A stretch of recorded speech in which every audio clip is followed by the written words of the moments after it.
ছাত্র জনতার আন্দোলনে ক্ষমতাচ্যুত হয়ে ভারতে চলে যাওয়া সাবেক প্রধানমন্ত্রী শেখ হাসিনা ও সাবেক তথ্যমন্ত্রী হাসানুল হক ইনুর মধ্যে একটি গোপন কথোপকথন প্রকাশ্যে এসেছে, যা দেশের রাজনৈতিক প্রেক্ষাপটে গুরুত্বপূর্ণ ও তাৎপর্যপূর্ণ আলোচনার সৃষ্টি করেছে।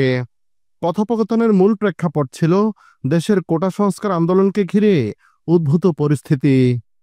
অডিওটিতে শোনা যায়, সরকার আন্দোলনকারীদের সাথে নয়, বরং নাশকতাকারী বিএনপি জামাতের বিরুদ্ধে অবস্থান নিচ্ছে এমন বার্তা ছড়িয়ে দেওয়ার পরিকল্পনা করছে। তবে আলোচনার সবচেয়ে উল্লেখযোগ্য অংশে ইনু বলেন, এই সুযোগে জামাত শিবিরের মেরুদণ্ডটা ভেঙে দেন। এই কথাটি অডিওটির রাজনীতি ও রাষ্ট্রীয় দৃষ্টিকোণ থেকে সবচেয়ে আলোচিত লাইন হয়ে উঠেছে।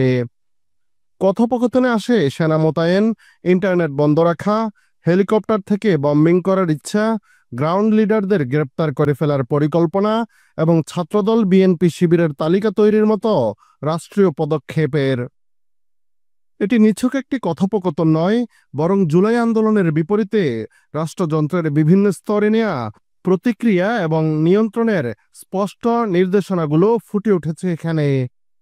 গতকাল বুধবার আন্তর্জাতিক অপরাধ ট্রাইব্যুনাল একে সাবেক প্রধানমন্ত্রী শেখ হাসিনার বিরুদ্ধে মানবতাবিরোধী অপরাধের মামলায় সাক্ষ্য দিয়েছেন ডিজিটাল ফরেনসিক বিশেষজ্ঞ তানভীর হাসান জোহা, যিনি প্রসিকিউশন এবং তদন্ত দলেরও সদস্য।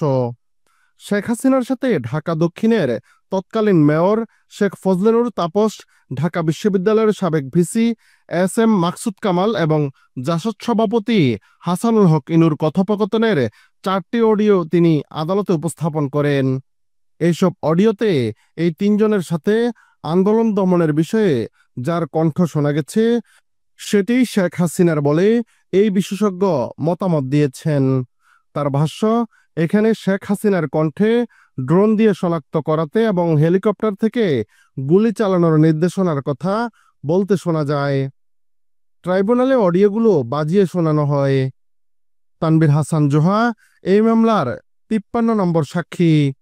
বুধবার আন্তর্জাতিক অপরাধ ট্রাইব্যুনাল একের চেয়ারম্যান মোহাম্মদ গোলাম মর্তুজা মজুমদারের নেতৃত্বে 2 সদস্যের বেঞ্চ তার সাক্ষ্য গ্রহণ করেন। ট্রাইব্যুনালের আরেক সদস্য ছিলেন মোহাম্মদ মহিতুল হক এনাম চৌধুরী। সাক্ষ্য শেষে শেখ হাসিনা ও আসাদুজ্জামান খান কামালের রাষ্ট্রনিযুক্ত আইনজীবী তাকে জেরা করেন।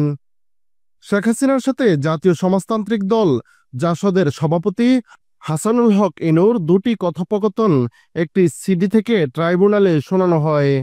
কথোপকথনের এক পর্যায়ে হাসানুল হক ইনু হাসতে হাসতে বলেন, বাংলাদেশে অন্য কোনো সরকার আসবে না। তখন হাসিনা উত্তরে বলেন, আসুক, আমি যাচ্ছি না এখনই, জামাতকে শায়েস্তা করে যেতে হবে। আপনার যেখানে যেখানে লোক আছে তালিকাগুলো করে ফেলেন। ইনু প্রতি উত্তরে বলেন, এই সুযোগে জামাত শিবিরের মেরুদণ্ডটা ভেঙে দেন।